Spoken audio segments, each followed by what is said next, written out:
इस बार दिल्ली जो इलेक्शन का नतीजा है ये एक मैसेज देता है इंडिया के लिए। इंडिया अलायंस जो था, इंडिया अलायंस जो है, इन लोग को रीथिंक करने का फिर समय आ गया। पार्लियामेंट्री इलेक्शन में जो ये मैसेज दिया था कि सारे अपोजिशन, जो बीजेपी का सारे अपोजिशन इकट्ठा होकर जो इलेक्शन में कंटेस्ट किए थे, तो एक अच्छा रिजल्ट की पास आया था।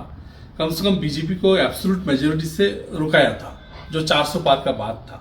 लेकिन after Delhi election, after Delhi assembly poll, ये एक मैसेज देता है कि ये जो हरियाणा का इलेक्शन हो या दिल्ली का इलेक्शन हो, ये जो अपोजिशन का जो अलग अलग तरीका, अलग अलग खेलने का जो तरीका है, समाजवादी का अलग, कांग्रेस का अलग, आपका अलग, ये जो अलग अलग खेलने का जो तरीका है, ये तरीका एक बात क्लियर कर देता है कि ये सेकुलर वोट का डिवीजन हो रहा है।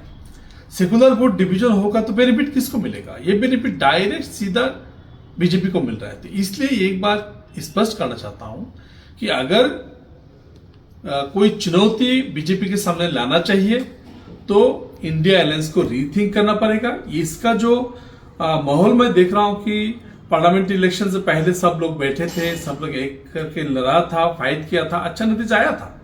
लेकिन आफ्टर पार्लियामेंट्री इलेक्शन कोई जो 4-5 स्टेट का इलेक्शन हो गया, किसी इलेक्शन में कोई इंडिया अलायंस को कोई बैठने का जरूरत भी नहीं समझा, बैठा भी नहीं, मीटिंग भी नहीं की, कोई ये भी नहीं किया। हरियाणा में भी अलग अलग तरह ऐसा लगता है कि दिल्ली में कांग्रेस ने हरियाणा का पोतक तोला है कि इसने बदला लिया, ऐसा लग रहा है।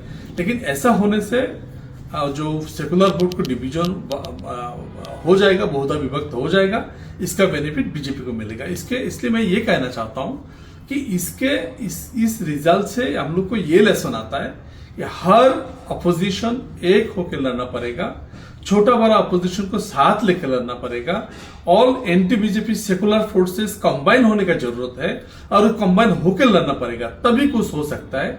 नहीं तो बीजेपी बार बार जीतेगा और शफरन का विजय होते रहेगा, इसका सामने में कोई चैलेंज दे नहीं सकेगा। इंडिया अलायंस का ये बहुत बड़ा सदमा है, इससे बहुत कुछ सीखना है, सामने आगे जाके एक होकर लड़ना है। दूसरा जो मैसेज तो आसाम को भी आता है, क्योंकि आसाम का जो निर्वाचन है, जो अभी इलेक्शन है 2026 में, 2026 में हम लोग क्या करेंगे? जो बाई इलेक्शन में हम लोग देखा है, तो बाई इलेक्शन में हम लोग यही देखा है कि जो बाई इलेक्शन में हम लोग ये एक क्लियर नतीजा आ गया कि जो अपोजिशन में साथ में था, जो यहाँ में महाजोट था, अखिल गोगोई का साथ नहीं लिया, लुरिन का साथ नहीं लिया, लेफ्ट फोर्स को साथ नहीं लिया, कांग्रेस अकेला लड़ा। नतीजा क्या है?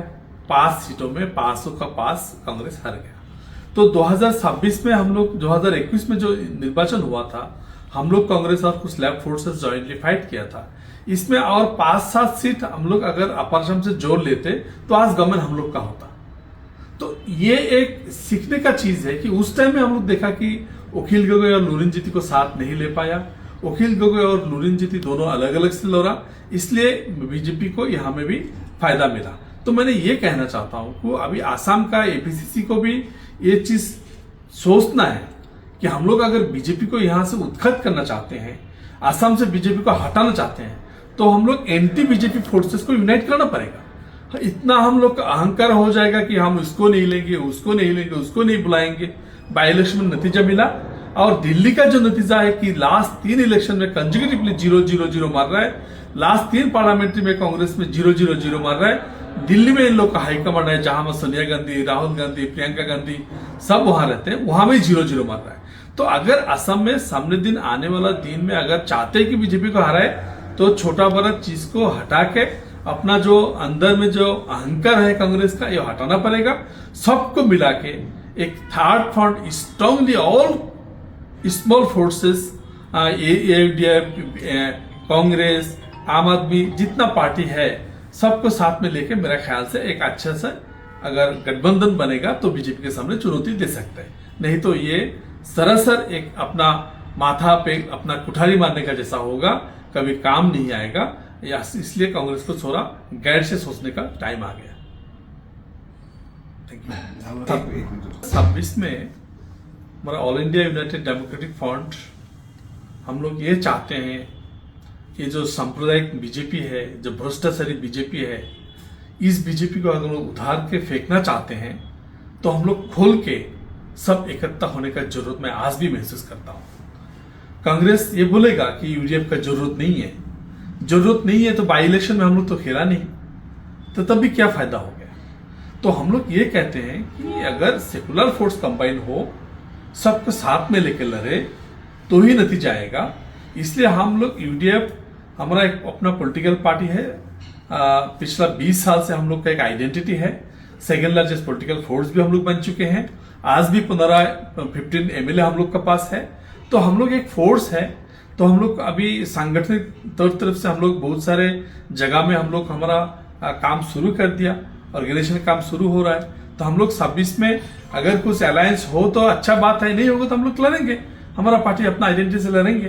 तो अगर कांग्रेस चाहता है कि नहीं सबको लेके लड़ेंगे तो हम लोग पार्टी छोड़ेंगे, हमारा पार्टी भी छोड़ेंगे, देखेंगे क्या होता है सामने। लेकिन हम लोग जोर से लड़ेंगे कि बीजेपी को हटाने के लिए हम लोग हर कदम हर जगह पे हर कुछ करने के लिए तैयार हैं।